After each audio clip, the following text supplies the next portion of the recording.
Lash, my friend, I call you Lasha. How do you doing, man? It's so great to see you again. It's good to see you, man. It's good to see you, Israel. Thank you for having me. Man, you are taking a day on Sunday away from your family, your kid to be on this interview. I do appreciate that you're doing that. Thank you Thank you so so much. much. Thank you. My pleasure. Well, like the title of this episode says, we want to have fun.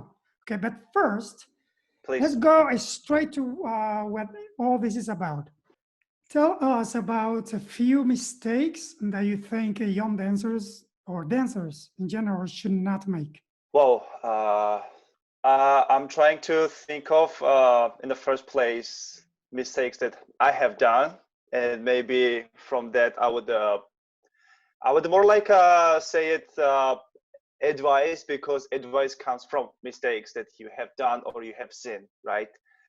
And I think by like I said, I prefer to call it advice. My first most will be to listen your ballet master always.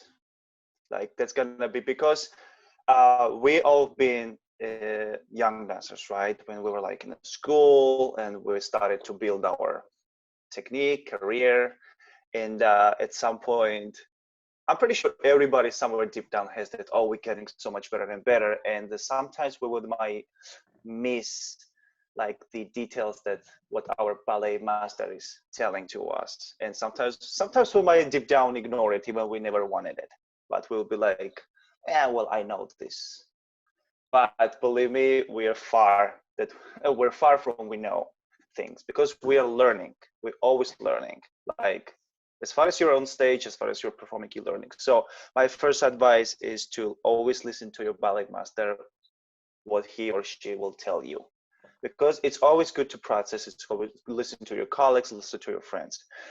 And definitely is something more very important will be to tell especially young dancers that make sure that you are super warm before you go for your rehearsals, before you go for the performances, because it's also very important, because it's also depends, like there are types of dancers that they can literally go 2 minute warm up and go on the stage, and they can do it, uh, but be very careful with this, because uh, when we're getting in age, you know, we're getting older, we have to be very smart, like super smart of how warm we are, what performance we're performing, because sometimes you may go do a ballet that maybe doesn't require super physical activities, but it doesn't mean that you must not be warm enough to go and perform, you know.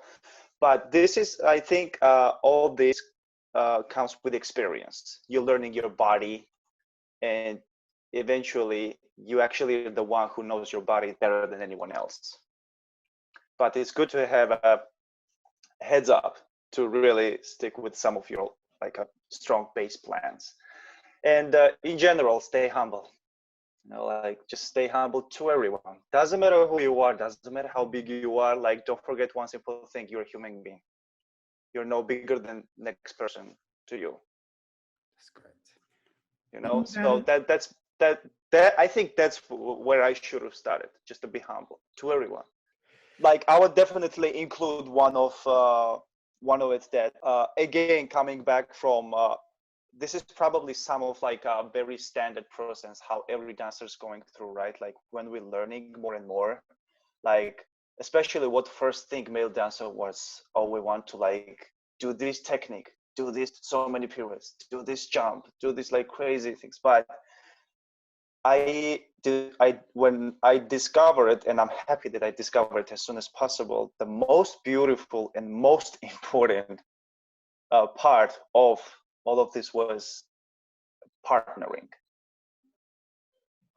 Like my part, like learn your partner who you're dancing with, you know, like technique. Absolutely, of course it starts all with the technical skills, like the partnering skills, but with this you have to learn your partner, like you have to know your partner, like it's like this is two beautiful persons dancing right on stage, man and women. Like there is, for me, there is nothing more beautiful in a ballet that to see two people dance together, right? And like that was something that when I and my teachers, my brother helped me out to understand this in as early as possible, as soon as possible. And when I started to really focus on that, oh man, like I think that was like, okay, now I started to understand more and more what this career, what this profession is about. That's great, my friend. Thank you for those advice. You guys out there, I hope you understand. So, Lasha, there is a section in this channel that is called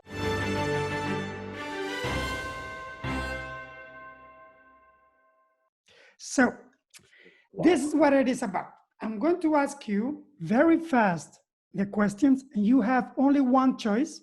You have only 1 second, so kind of to answer. So there is 2 choices, 1 or 2. Okay, so do the best you can. It's easy. I will definitely try hard. All right, let's go. Are you ready for this? Okay, sure, bro. All right, here we are. Petit allegro or grand allegro?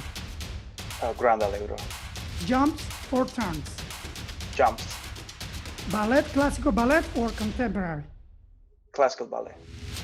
Morning or evening? Evening. ABT or New York City Ballet? That's hard. ABT. That's hard though. I mean both. Cooking or changing diapers? Okay, that was like big strike. Changing diapers. You got it. Like this sound question was like actually really funny right now.